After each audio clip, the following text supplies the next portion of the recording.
Corporación Universitaria Minuto de Dios, Confrontación Interior. Santiago Rodríguez, Laura Ospina y Alexandra Echeverry les estaremos hablando acerca del miedo de la mente humana, las pruebas por las que debe pasar para finalmente ver el potencial que hay en su interior, y finalizamos con esta frase. Los hombres olvidan siempre que la felicidad humana es una disposición de la mente y no una condición de las circunstancias. John Locke. Por ello, vamos a tomar como referencia muchos libros interesantes. El miedo líquido de Zygmunt Bauman. La era del vacío de Gilles Lipovetsky. El elogio de la dificultad y otros ensayos de Stanislao Zuleta. Confrontación interior. El ser humano se ha enfrentado desde siempre al combate continuo entre su propia percepción de la realidad y la que el mundo ha asumido desde su educación social, que ha sido transmitida como ADN que parecía inmutable, pero que, gracias a la constante sensación de inconformismo del ser humano, se ha tratado de ir siempre en busca de la verdad en pro a la evolución del pensamiento humano y por consiguiente a la realización del constructo accionar del hombre, donde a través de la historia distintos filósofos e intelectuales han intentado comprender, de allí que muchos dejaron su legado invaluable, aunque lo cierto aquí es que no hay una verdad absoluta y por ello la búsqueda constante del conocimiento a través de la investigación en sus diferentes campos. A lo largo de la vida, nos hemos enfrentado a diversas situaciones que enmarcan nuestra conducta frente a la percepción que solemos tener de nuestro entorno y lo que nos define como sociedad. Es necesario entonces que mediante los procesos de interaccionismo simbólico que enfrentamos como parte activa de la sociedad empecemos a identificar los factores determinantes en nuestro proceder, que aporta o puede ser evolutivo en un proceso de asimilación de lo que yo construyo a través de lo que el medio me muestra, versus lo que mi capacidad individual me permite asociar y concretar. Cada individuo está llamado a la búsqueda constante de su propia verdad, asumiendo como punto de partida sus creencias primarias implantadas desde lo que le reconoce el valor que otorga el raciocinio y donde habiéndose adaptado según los procesos de mediación social de lo que su entorno cultural le permiten ver y asociar a los planteamientos que el mismo hombre dirige como ente formador de su propia construcción teórica y de donde a su vez se desprenden miedos que son intrínsecos en el comportamiento humano y de donde se parte para adaptarse en los sentimientos, las emociones y la razón misma. Haciendo un reencuentro de los diferentes libros que hemos leído, más que leerse, los hemos comprendido y es entonces cuando se generan muchos interrogantes que recrean el proceder humano y que atañen a su sensación primaria de origen interior, los miedos y su repercusión en la vida misma,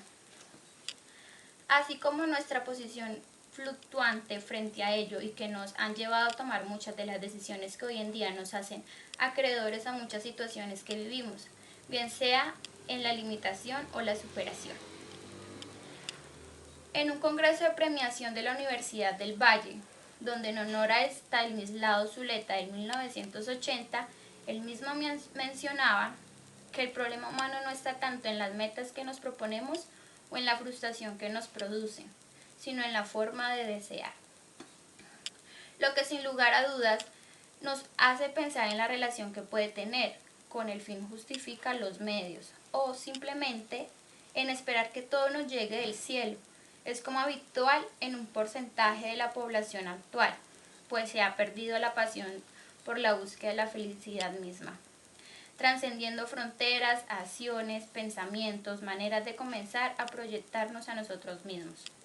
Mientras el tiempo pasa, nos seguimos convirtiendo en máquinas de consumo de todo lo negativo que nos rodea sin generar sentido de duda o de discernimiento, acción, reacción.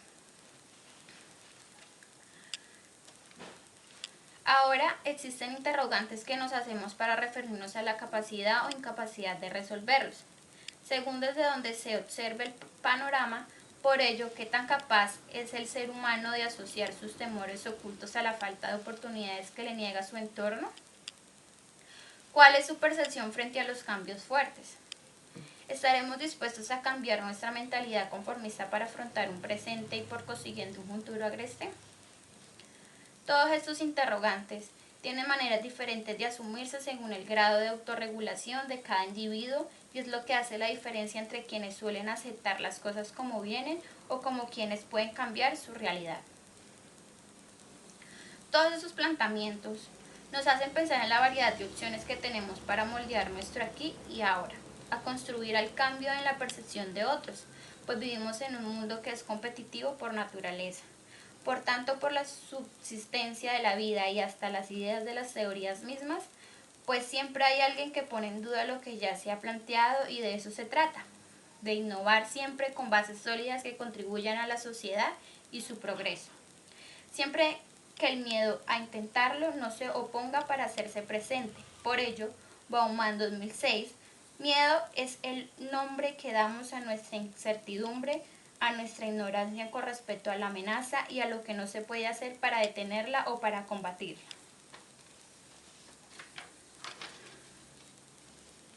Constantemente vivimos en función de la influencia social contemporánea, de lo que impone, de lo que instiga y en la actualidad con la diversificación de lo que consumimos, pareciera que nos arrebató la capacidad de ser autónomos, pues las corrientes culturales predominan, dando paso a que la psicología social haga un arduo análisis de qué tan intuitiva es esta nueva sociedad. Por ello, el consumo de masas significaba que se aceptaba en el importante ámbito del modo de vida, la idea del cambio social y de la transformación personal. Tal vez el ser humano no haya despertado de ese sueño profundo donde reposan todos sus ideales. De allí, el que se atreva a superar sus limitaciones mentales, romper la barrera del no puedo, establecer una gestión de cambio que no limite su objetividad frente a la posibilidad de fracaso, también en una opción y una detenerla o caer en ella. No frustra, sino que anima. En el libro La Era del Vacío, afirma el miedo de la decepción, el miedo a las pasiones descontroladas, traducen a nivel subjetivo lo que Serlach llama la huida ante el sentimiento. La mente puede ser tan poderosa que así como construye, destruye. La solución está en alimentar nuestras emociones y nuestra capacidad intelectual de una capacidad investigativa siempre emergente, que sea capaz de cuestionar y no digerir a ciegas, para la muestra como lo asocia el elogio de la dificultad, asumiendo que la pobreza y la impotencia de la imaginación nunca se manifiestan de una manera tan clara como cuando se trata de imaginar la felicidad. Más claro no podría ejemplificarse, y claro, si es que la limitación mental es tal que se vuelve facilista tratando de esperar que todo llegue por inercia, no dando paso a la exploración de habilidades que muchas veces el individuo mismo no conoce de sí. La vida es una sola, de nosotros depende sumar o restar, contribuirle a nuestro entorno social con más interrogantes a partir de la búsqueda constante de respuestas a través de cuestionamientos o planteamientos precisos, que ayuden a forjar en los campos de investigación la posibilidad de mejorar la panorama futuro, que mejor que ser instigador del cambio, generador de ideas, dador de motivación, porque a fin de cuentas todos somos responsables de manera directa o indirecta de cómo se ve forjando la sociedad a partir de lo que nosotros proyectamos ahora. ¿Ves por qué debemos dar el primer paso? Sí, porque en definitiva siempre somos el ejemplo de alguien más.